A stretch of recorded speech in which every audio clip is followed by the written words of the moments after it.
Stephen Ambrose was gathering stories for what would eventually become Band of Brothers, a detailed account of the men of Easy Company during the Second World War. As part of his research, he interviewed many of the veterans who had served in the unit. Among them was Edward Shames, the wartime leader of the 3rd Platoon in Easy Company. During one of those interviews, Shames recounted a moment from the bitter winter fighting around Battle of the Bulge, specifically the siege at Bastogne. At the time the interview was recorded, no one realized that the story would later ignite a controversy that would trouble one of the company's most respected soldiers for years. The man at the center of it was Shifty Powers, a quiet, highly regarded member of the same platoon. In Shames's recollection, the moment came during a patrol assignment in Bastogne. The winter had been brutal, the forests were frozen, the ground stiff with ice, and German artillery and patrols constantly probed the American lines. According to Shames, he had been organizing a patrol when he turned to Powers and told him to prepare to move out. Shames remembered the moment vividly in his interview. He said he called out, "Shifty, let's go." But Powers, he claimed, answered in a way that surprised him. Powers reportedly said he could not go. For an officer in wartime, such a response was serious. Shames recalled replying that refusing an order could mean a court-martial. But Powers stood his ground, at least according to Shames's version of the story.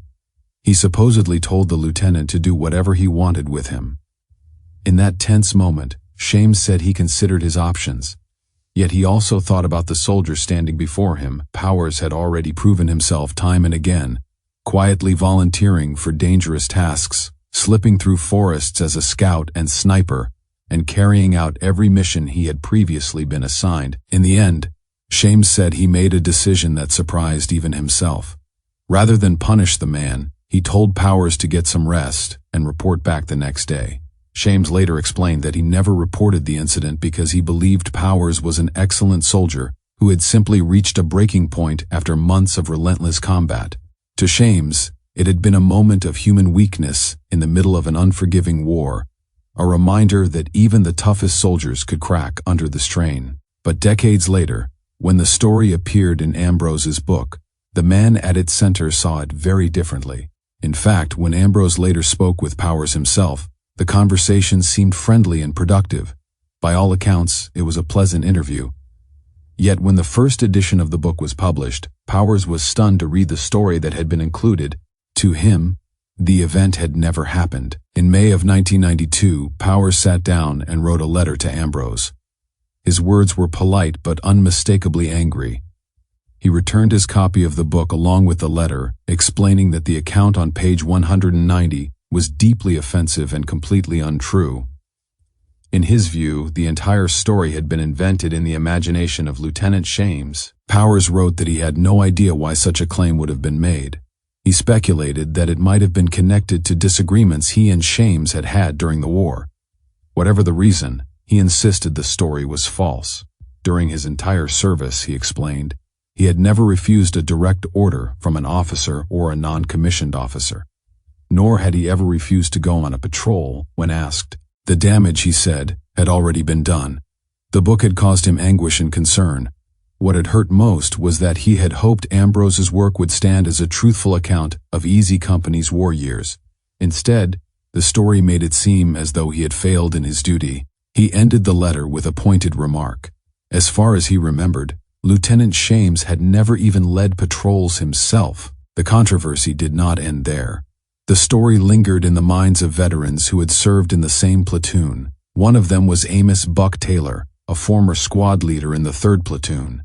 Taylor had not contributed memoirs to Ambrose's book and had been disappointed by how parts of the platoon's story were told. Later in 1992, Taylor wrote a letter to Richard Winters, reflecting on the book and the memories it had stirred.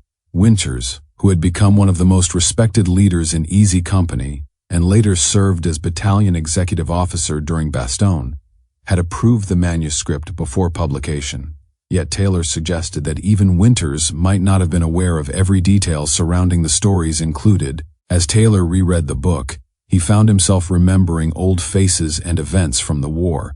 Many of the soldiers mentioned in the narrative had originally been members of the 3rd Platoon from the early training days at Camp Toccoa. Men like Lipton, Powers, Talbot, Rogers, and others had formed what he affectionately described as the best group of misfits in the company, yet one story in particular left him puzzled. The incident described on page 190, Powers refusing a patrol, meant nothing to him.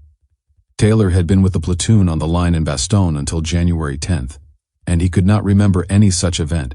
He did remember using Powers frequently on patrols. In Taylor's mind, Powers and another soldier nicknamed Popeye were among the best men he had for that kind of work. Quiet, capable, and reliable. Taylor also described a different patrol he clearly remembered. After a German probing attack, he had taken 2 men across the road to inspect enemy casualties.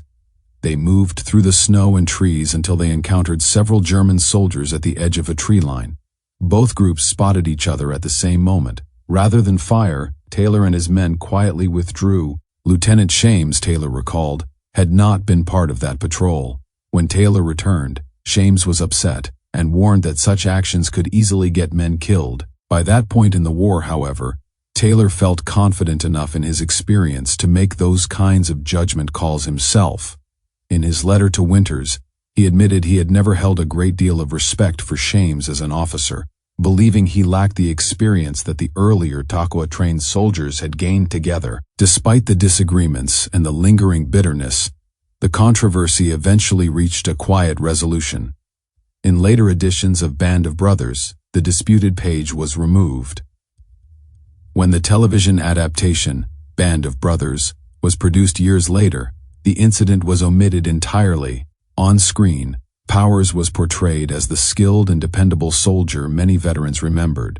Shames, meanwhile, appeared in a more controversial light, reflecting the mixed opinions that had long surrounded him within the company. By that time, the relationships between several of the men had grown strained. Shames had already gained a reputation for making controversial statements about other officers, including Winters and Lewis Nixon. As the years passed, he distanced himself from both the book and the television series, expressing frustration with Ambrose and claiming the author had not been interested in telling the complete truth. For Powers, however, the quiet correction in later editions brought some measure of vindication. Though the years had passed and the war was long over, the honor of a soldier's record still mattered deeply to the men who had fought together in the frozen forests of Bastogne.